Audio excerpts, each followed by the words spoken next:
срещи наблюдавахме. Вечер ще се проведе по правилата на К1 в 3 рунда по 3 минути. Категория до 56 кг. Тази среща се води по майн евент или под главна среща на вечерта. В червения ъгъл Дакота Дичева.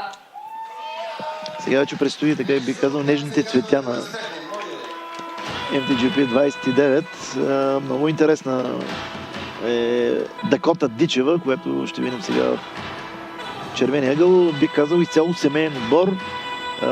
Майка е треньорка, брат е секундант, баща й само стиска палци от ъгъла, но предполагам, че и той се е включил в подготовката. Доколкото разбрах, тя живее в Англия. Клуба е в Манчестър. Northern Spirit в Манчестър. Но пък виждаме, че излиза на българска народна музика, което така прави и чест. 4-кратен световен шампион по Муай Тай за юноше на ИФМА е Дакота Дичева. А майка е Лиза Хауър, както ти спомена, шампионка на WK, една спортна фамилия. В Великобритания Дакота е с суперзвезден статус, една от най-сериозните надежди по кикбоксинг Муай Тай. Нали, казвам българката, защото за нас тя си е наше момиче. Наскоро дебютира и в ММА в категория до 57 кг. Два аматьорски двубоя има вече. Тициана Олмо. Така, нейната съперничка има възможност така да е по-разлучен малко, по-опитна от нея определено, 28 годишната Тициана Олмо. Италианка, родена в Калери, обаче в момента се състезава за клуба в Нюрнберг.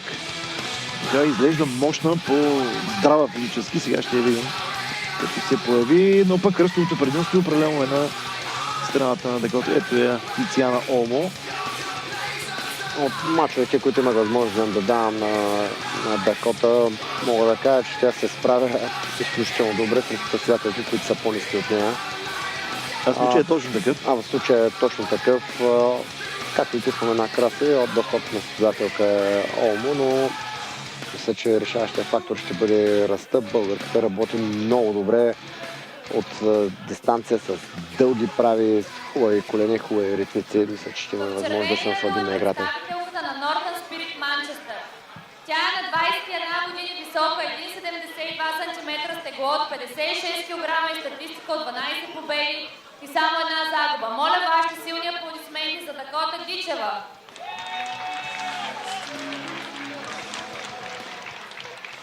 Срещу нея в синия ъгъл е жената боец с лично тегло от 56 кг. Моля, аплодирайте Тициана Олмо. Рефер на двубоя Моника Петрова.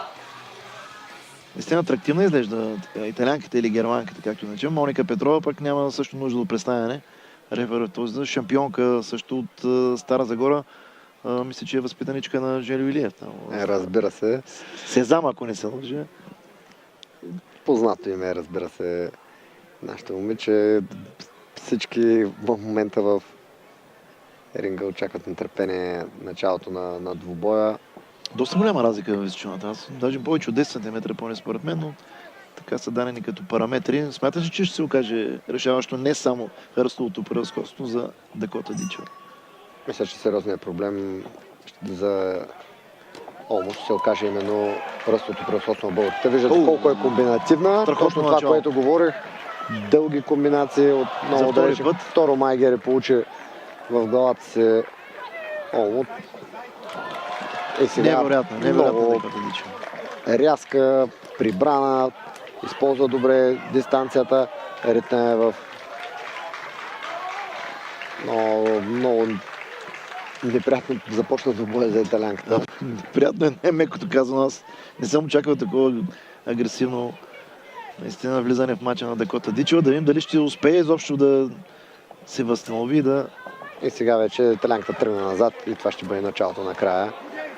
Мисля, че няма да изгледаме целият бой. Няма как да съкрати дистанцията след тези ритници. Ето виждате, че получава и колене, получи много тежко коляно в трупа. След тези майгерета не мисля, че ще може да продължи. И жалко, разбира се, очаквахме така наистина да видим 3 пълни рунда. Аз не очаквах. трябва да съм откровен. Да. Нали, не искам И ти си много вътре в нещата. Се няма. превъзнасям италянката, но имах възможност да наблюдавам няколко двубоя на Дакота Дичева и тя не е машина. Виждате, просто няма грешно движение, всичко е толкова красиво, толкова И много добре точно изпълнено и прецизно, винаги попада в целта. Много добре подбира атаките си, виждате, тръгва с крак, ляво круше, веднага след това следва коляно, И чисти изпълнения. излиза настрани и завършва с маваше. Истинско удоволствие да се наблюдава играта на Дакота Дичева. Да видим. Да, ще, може би И за тях залогите, дали ще изкара първия рунд италянка. Да, най-вероятно това ще трябва да се стреми да може да получи тази минута, в която да получи указание и да поспокои малко темпото. За четвърти път вече получава тежко Майгери в главата. От своя страна тя, според мен, избира грешните решения. Точно Опитва така, би трябвало да влезе в близък бой. Така и... Точно така, Краси опитва се да се надритва с нашата... Не, аз съм впечатлен наистина Дакота Дичева. Както и ти каза, машина. Истинска машина е. С каква лекота пласира ударе, след това се изтегля отново. Трети нокдаун. Много тежки минути за Тициана Омо. Да, стиска зави, ще продължи. Но и това коляно, състояние край, четвърти нокдаун. Мисля, че няма какво повече да видим в този двубой. Да, и Моника Петрова прекратява. Страхотно съм впечатлен от Дакота Дичева, наистина. Нашето момиче, както казваш ти, надявам се така да ни носи много успехи за бъдеще. Това, което имах възможност да наблюдавам в играта е, че просто подбора на техники, начина по който изпълнява всичко и наблюдава и анализира в процеса на двубоя. Виждате и на вашите повторения. Тя вижда в процеса на играта къде се пропуква защитата на опонентите. И мълниеносно, просто веднага наказва. Предполагам, видя Краси, когато пропусна с лоукика Олмо, това, което се получи, е, че тя кръстоса краката си, застана за миг на едно място и Дакота веднага усети момента, в който ще трябва да я порази с задното Майгери. Но бе, навре пищение, когато съперничките бе на коляно, спря удара си в последния момент, което наистина е така за адмирации. Да, вижда ударите, че преценява много добре къде точно да попадне и дори срещу по-ростови състезателки съм наблюдал страхотни нейни двубои. А мачовете, които съм гледал срещу състезателки по-ниски от нея с повече от 3 см, ги унищожавала. Както в случая направи с Тициана Омо, която обаче за съжаление получи, така мисля, че доста тежка аркада. Не знам, може би е на носа. Така след тези тежки удари, които инкасира. Това, което лично мене ме впечатля е, че не се отказа до последно Олмо. Можеше и след втория нокдаун да се каже... Усети на къде отиват нещата, но... Ами това са истинските бойци.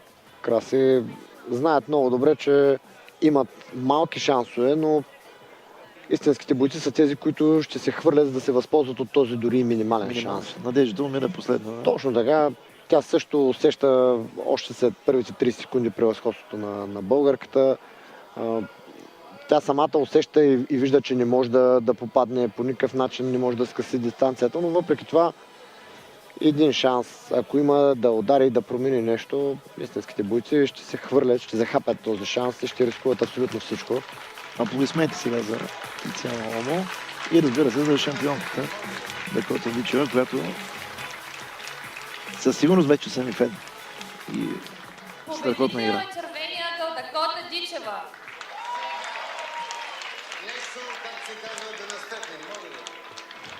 Аз съм голям неин фен, даже имах възможност сега да разминя няколко думи с нея.